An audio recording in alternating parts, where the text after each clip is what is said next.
All right, as the new vice president, can you just tell me what is the emergency that our community manager can't handle herself? The large air conditioner on the clubhouse is leaking. Well, I think that's covered under our regular routine maintenance crew. They can take care of that. Yes, but there's water damage to the roof and the tiles are falling into the training room. We have money in our capital improvement fund for that, don't we? You don't seem to understand. The tiles are falling from the ceiling on the exercise equipment.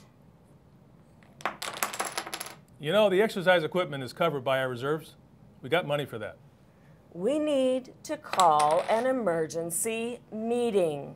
Well, it's easy. Call the president and make the appointment.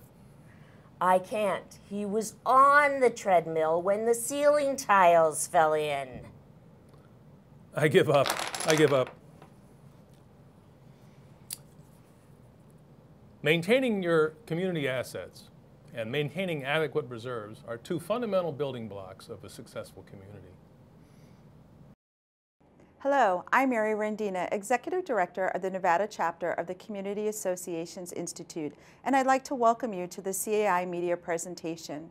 CAI provides comprehensive education to board members, homeowners, and community managers.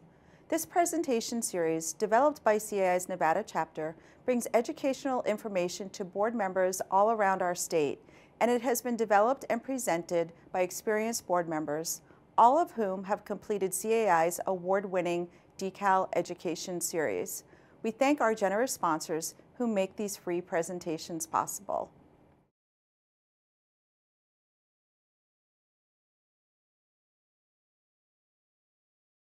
We at the Nevada Real Estate Division applaud you for volunteering to serve as a board member on your homeowners association.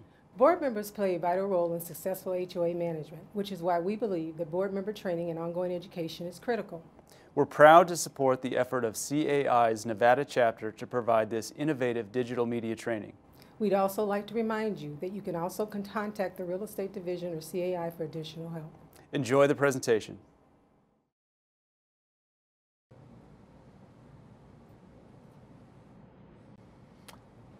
Hello, I'm Greg Toussaint, and welcome to this presentation on asset maintenance and reserves.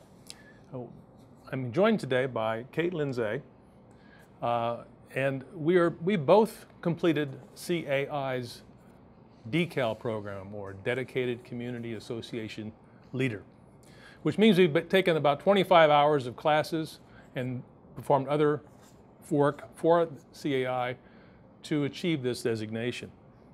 I'd like Kate to introduce yourself and your background with your community, because it's quite different than mine. My name is Kate Lindsay, and I've been involved with our association for about 7 years. I became a decal in 2013, and I'm the first decal in our association. I live in a 96-unit condo complex that was built between 72 and 74. In addition to the actual living spaces, we've got certain amenities like a pool and a clubhouse and a tennis court. And we've struggled in the recent past trying to make sure we could maintain all of them properly. But now we're back on top, and it's going quite well. Great. Well, my background is quite different. While Kate is from the condominium community environment, I'm from the single-family homes environment. I've been on my board longer than I care to remember, many years. We have a 300-home community surrounding a lake. It's gated community and private streets. So we actually have looked at these things, especially asset maintenance and reserves, from a completely different point of view, because in a condominium community, it's quite different. You have a lot more issues than you do in a single family. So we hope that our experience and training will benefit you in your community. We're going to have a 4-part presentation. We're going to present ways you can preserve the value of your assets in your community, which is really important, because those are what makes your community special. At the same time, we want to make sure that the funds are available to pay for maintenance and repairs as they're required. So, Kate, why don't you start off by explaining why is maintenance so important? I mean, can't we just wait until we have the funds and fix it then? Because sometimes it's a little difficult. Well, have you ever taken a road trip without a road map? Just gotten in the car and gone somewhere? Yes. Yes. And did you get there easily and quickly, or did you run into some problems along the We way? actually got there eventually. Eventually. Yeah. Well, the reason that you want to really pay attention to maintenance within your community is if you're not reading the road map, you're not going to get where you need to be when you need to be there. Imagine that you're a new home buyer and you're coming in and you're considering buying in the community and there's a broken gate or overgrown plants. Or maybe it's a long-time resident who's been paying their assessments every month and they look around and the community pool isn't in play because there's a leak, so it can't be open this year. A well-maintained complex is going to help the property maintain values, bring in new owners, and keep the existing owners happy, which is definitely what you want to do. Most important to me, when economic conditions turn and you may not have as many people able to keep current on their assessments, if you've got that maintenance plan in place and you're following that roadmap, you're going to be able to manage those bumps and hurdles a lot easier, and your HOA is not going to fall into any kind of disrepair. This is why it's necessary to learn about reserves, RFP, which is a request for proposal. It is not RAF, which is the British military, and association project management. And hopefully that's what you'll learn today. Great. Well, I think it is a key responsibility for the board is to make sure that you maintain those assets. Exactly. There's all kinds of maintenance, though, isn't there? Really, I mean, there's not just there's all kinds of things I can think of. Can you kind of break it down into various categories of what sort of maintenance HOAs and common interest communities have to deal with? I think they sort of fall into 4 basic categories. There's routine, preventative, scheduled, also known as deferred or reserve, and then emergency, and that's the one you definitely want to avoid at all costs. Preventative work is what you're doing every month. It's what you're doing every quarter. You can see that in your annual budget. It's the kind of things that you want to keep track of on a regular basis, like landscaping or gate repair. Then there's preventative, which is going to be more along the lines of replastering the pool or replacing the pool pumps. Might not be done as frequently, so instead of being part of your annual budget and paid out of operating, it could actually be paid out of reserves or operating, depending on what it is. So you're actually doing maintenance to prevent breakdowns and stuff Exactly. like that, right? You don't want that gate to break down, so you do quarterly or annual maintenance on it, and that way it's prevented. Right. Then there's going to be scheduled, deferred, or reserved, depending on what your organization calls it.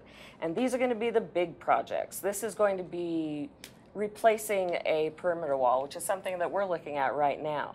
It's quite a large project. It's taking a lot of time to put together, and you want to make sure you have the funds available to pay for it when it happens. The last type is the one we all want to avoid, and it's the emergency. It's when there's that water geyser shooting out of the street at 2 a.m. and you have to have the plumber and the street people shut off water to the buildings. It's something you generally can't avoid, but you do want to be prepared to pay for when it happens. It could actually either be reserve or it could even be insurance, depending on the issue. So I'd say when you're looking at maintenance within the CIC, you want to make sure that you're looking at these 4 basic types and try and stay organized with them, and you're going to be just fine. So maintaining the assets is like probably the most important thing you do as a board member. Definitely. Certainly is the most money. So Greg, we've talked a little bit about completing maintenance, and we've got to have money in order to do the maintenance. But I'm looking at our reserves, and we've got this huge pot of money. Why do we need to keep contributing to the reserve? Well, the board is responsible to maintain adequate reserves, which is a general term, which means that you will have the money there when needed. So you have lots of elements that are being maintained from time to time. You have to have the money in the bank. You can't just hope that nothing bad happens. For example, if the pool is, you may raise the issue of pool is empty because there's a leak, you're not going to be very popular as a board member if you haven't got the reserves in place to fix that pool so that the kids can go in the pool. So that's something that as a board member you have a duty to make sure that pool's there, because people bought into that association assuming they had a pool, as an example. And you don't want to use operating funds to fix these things because operating funds are already spoken for. right? You got a budget and everything is, every dollar is laid out. And you definitely don't want to do the worst thing you have to do, and that is to vote for a special reserve assessment. Well, wait a minute though. Why would a special assessment be such a bad thing? I mean, if you've got a big project, then you put out the special assessment, you get the money, you pay for it, you're done. Do you like your neighbors? Well, yes, most of them at least. Because you know they're not going to be happy with you when they suddenly have a $500 bill to pay that they hadn't expected. It's not in their budget, and your budget didn't obviously account for the need to do something. And if you have 100 homes and each puts in $500, that's a ton of money that wasn't properly budgeted for. So we want to avoid that special assessment. You definitely want to do that. But if you're, you know, smart home buyers, when they're going to buy a home in a community in an HOA, smart ones will look to see, well, what are they, 20% of their recommended funds in place, or is it 80% of the recommended funds in place? Because if they're underfunded, you know what's going to happen. Special assessment. You're going to get a special assessment, or at least a lot of assessment increases over in the coming years. And no one wants to move into a community that's underfunded because they know what's going to happen.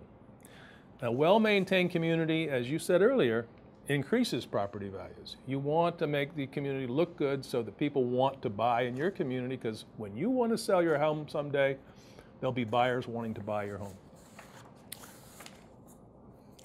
So in order to do all of this, we're going to need to have the money available. Mm-hmm. We've got our operating budget, but we've got a reserve budget. Mm-hmm. What exactly is the reserve study? How do you figure out how much to put into your reserve funds so that you know how to budget? Well, the reserve study is actually something that's very boring to read, but very important to your community. You will have it prepared by a reserve specialist who are registered with the state of Nevada as being competent to provide quality reserve studies to your community. And it has to be done at least once every 5 years. So you can not just go on and on and on until you decide you want to have another reserve study. You need to do it at least every 5 years, and often you'll update it more frequently. It will recommend to the board how much money you should be contributing to your reserves every year. Okay. Which is then part of your operating budget. That's how much you're supposed to put in, so you make sure that your reserves are being adequately funded. It will list all the assets, or what they're typically called in the reserve study, components. You know, it could be a clubhouse, it could be furniture, it could be a fence, it could be gates, whatever elements that make up your community, and every community is different. You have to fund reserves for those elements in case they fail, in case they need to be replaced, need to be refurbished, what have you. And all those components, each component that's listed, there'll be a schedule of when maintenance is likely to be needed. The reserve specialists are trained to know that, okay, your pool pump is, you know, is 5 years old. It's probably got another 5 years of life, let's say. And you're probably going to have it serviced every 2 years. Okay. So that will be in there, and they'll tell you what approximately it'll cost to have that pool pump serviced. So you'll know what to reserve. Your reserve study will know what you need to put into your reserves every year to make sure that the money is there for that pool pump. If you want to know what the remaining life is, as I mentioned before, if it's got 5 more years, you're going to have to replace it probably in about 5 years. And again, the reserve specialist doesn't know for sure. He knows approximately when that might happen.